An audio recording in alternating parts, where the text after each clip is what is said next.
Hello mga boss, ninyo Anthony sa El Nino Conditioning System, ang observant na magmamanok. Ang online handler nyo. Shoutout sa lahat ko members. Keep on winning, keep on championing, and don't forget to keep on balatoing. So, may nagtanong sa akin na isa sa aking mga members, yung bago lang nag-champion at nag-insurance, kung bakit daw may babaeng tumitilaok. Ako, doon sa manukan ko na mga native lang, may tumitilaok. Dito naman sa akin mismo sa breeding ko may tumitilaok din na babae. Ano ba na-observe ko dyan?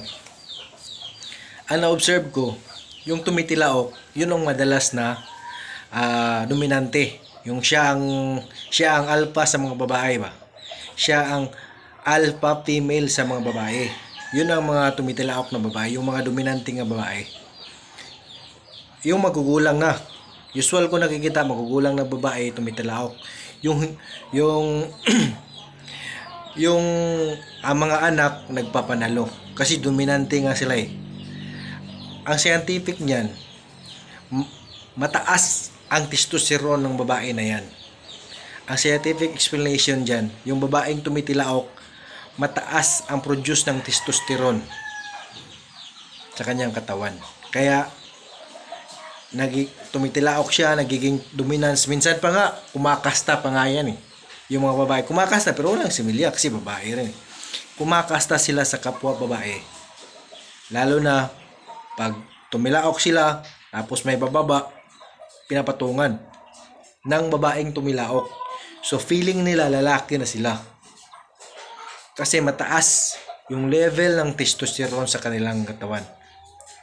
Pag meron ka niyan, possible ang mga anak niyan dominante rin.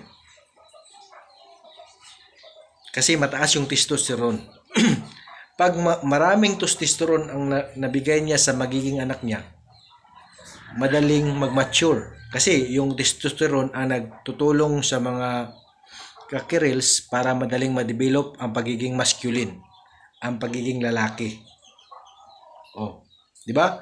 Yung babae, isa ito example sa mga babae. Yung mga babaeng malalaki ang boses, mataas ang level ng testosterone yan. Yung walang dibdib, kasi hindi na-develop yung adolescence niya sa pagiging babae niya. Ang mataas sa kanyang hormone ay male hormone, testosterone. Bakit ko alam yan? Nursing student po ako. Oh, sa manok naman, ano natin sa manok? Pag mataas ang testosterone level ng isang babaeng inahin, yan ang may pagkakataon na tumilaok. Dominante yan, matapang yan sa grupo, alpha yan sa mga grupo ng babae. Alpha female yan. Oh, minsan pa may nakita ako kumasta ang babae sa kapwa babae. Totoo yan, di yan halong biro, bago lang. Mga 1 week pa lang may nakita ko. Nung tumilaok siya, may bumaba. Pinatungan niya. Yung parang kastang lalaki talaga. Pero walang similya yun. Siyempre, di yan nagpo-produce ng similya eh. Yung babae, humihigop lang yan sila ng similya. O, yun ang nakikita ko. Pag ang babae tumilaok, mataas ang level ng testosterone dyan. At mataas ang tsansa na magiging winning line ang magiging anak niyan. Kasi yung babae na yun, nakita kong tumilaok, nanalo na yung anak. O, nag-champion na. Kaya, kung mayroon ganyan, i-keep nyo yan, dominante yan.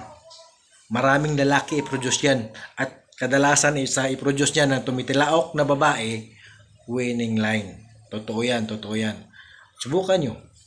Observe nyo manok nyo.